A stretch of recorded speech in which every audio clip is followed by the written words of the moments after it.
Баршаңызға сәлем, қымбатты менің оқырмандарым және арнамның қонақтары.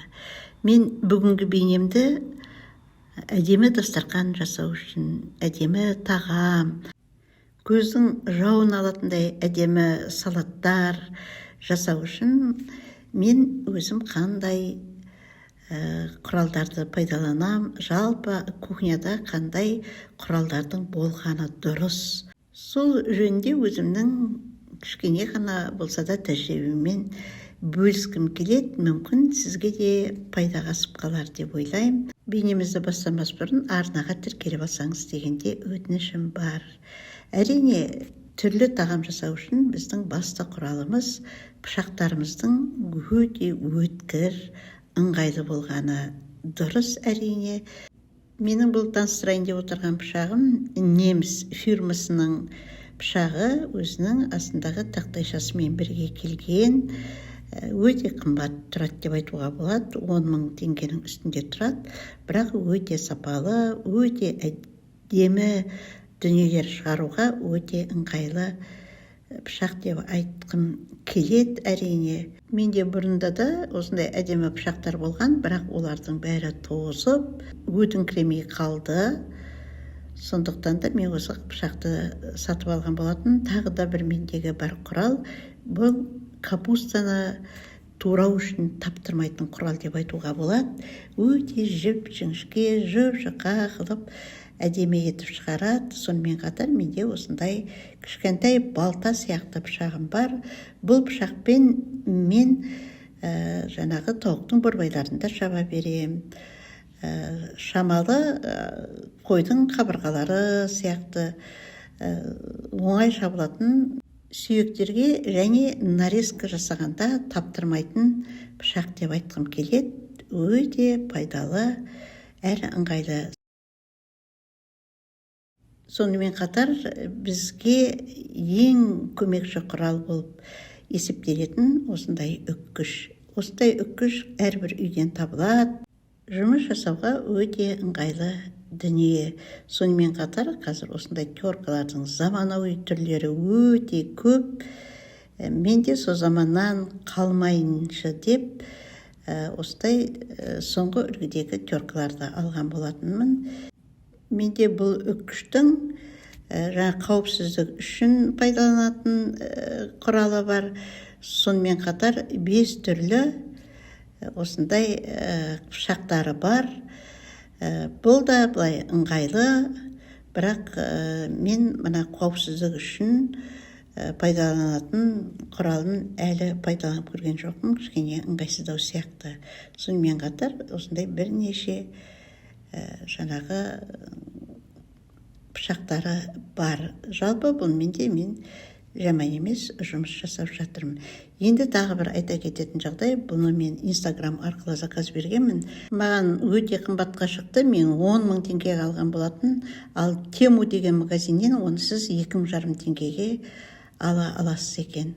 Сонымен қатар мен тағы да бір осындай арзан болғандықтан Темудан осы бір ет тартқыш сияқты бірақ терка алған болатын. Мұнымен де мен тым жақсы жұмыстар жасадым.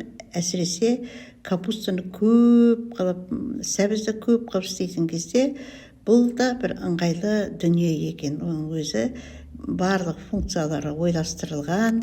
Ішіне пышағын салып алғаннан кейін құлағы арқылы бекітіледі және оның өзінің подставкасына оңай бұралып орнығады.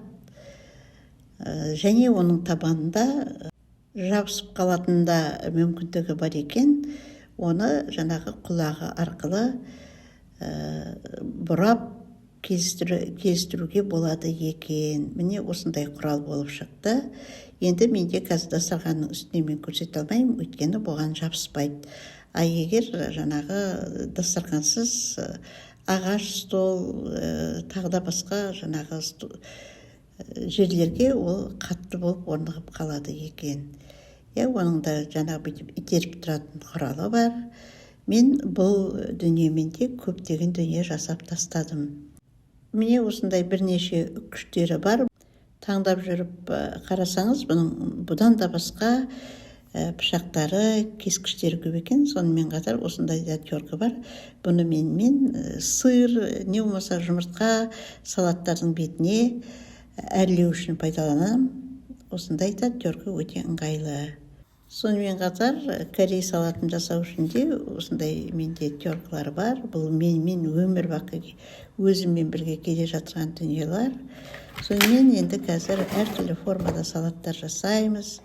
Міне осындайда менде кольцо бар. Бұнымен әртүрлі салаттарды жасай аламын. Өзіңіздің тәрелкеңіздің көлемі бойынша жаңағы размерін келтіріп алуға болады. Бұнымен торт та пісіресіз, салат та пісіресіз, өте ыңғайлы.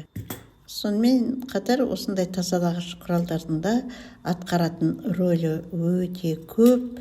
Бұнымен біз алмада тазалауға болады. Бұнымен капустада турауға болады. Сонымен қатар қазір осындай ирек пышақтар болғаны дұрыс. Бұнымен мен көкөністерді, сонымен қатар сыр турайым, өте әдемі шығады. Енді сарымсақты уақтау үшін де осындай құралдардың болғаны дұрыс. Сарымсақты ол енді терканың жаңағы уақ көздерінде өткізе беруге болады. Сондай-ақ тағы да бір өте керек жаңағы құралдардың бірі. Ол осындай кішкентай ғана сүзгі. Бұны мен қант ұндағын пайдаланған кезде пайдалануға болады. Және менде гүл жасау үшін, әсемдеу үшін осындай құралдар бар. Бұл карандаштың ұшын ашитын балалардың құралының тек үлкен ғана түрі. Осымен өте әдемі гүлдер шығады. Міне осындай қылып бұрай бересіз.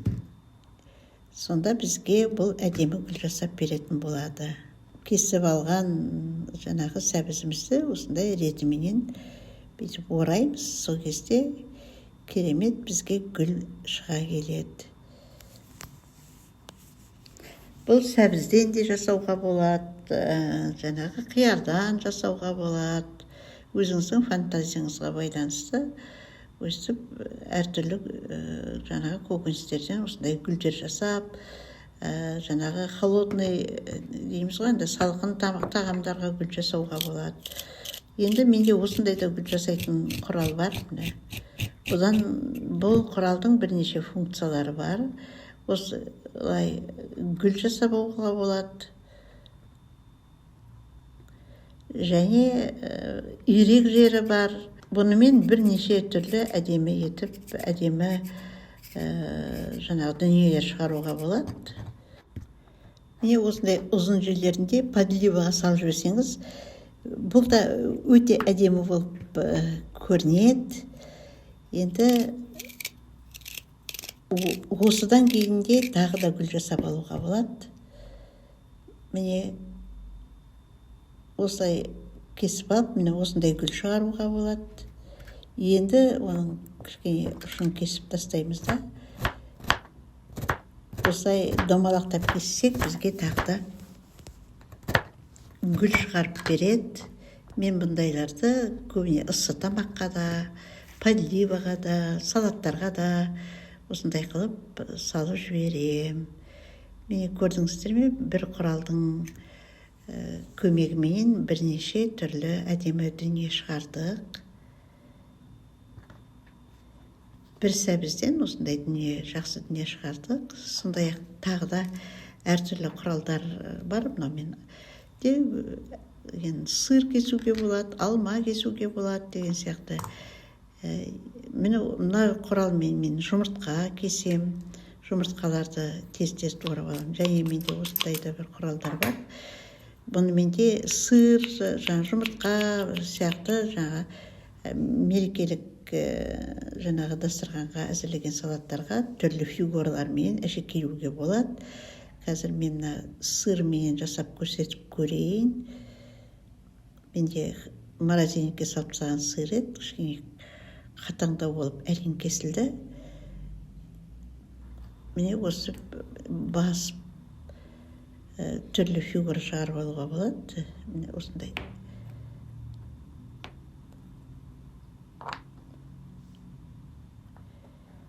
бірнеше кішкентай, орташа, үлкен түрлері бар. Сонымен осындай әртүрлі фигуралар шығарып, салатыңыздың бетіне әдемілеп тастасаңыз жете керім болады. Қолыңызбен басасыз да, үстінен басып қалғанда тырс ете түседі. Сол кезде менің кішкене сырым қалыңдау туралды. Жаңа айттым ғой, морозильникте тұрғандықтан кішкене қатып тұр екен, жұқа қылып кесуге мүмкіндік болмады. Міне осындай әртүрлі керемет фигуралар шықты. Сырдың қалған бөліктерінен де міне осындай жіңішке ирек тағы да фигуралар шығаруға болады. Көріп тұрғандарыңыздай. Міне мен сіздерге осындай азғантай уақыттың ішінде ғана осындай дүниелер жасап көрсеттім. Енді менің жаңағы алған пышағымның өткірлігін сіздерге көрсеткім келіп жатыр. Осындай алма турағанда, әрбір көкөністер турағанда да керемет өткір пышақ, өте ыңғайлы.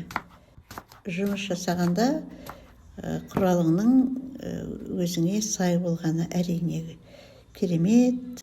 Міне құрметті менің оқырмандарым, бүгінгі менің бейнем осымен аяқталды.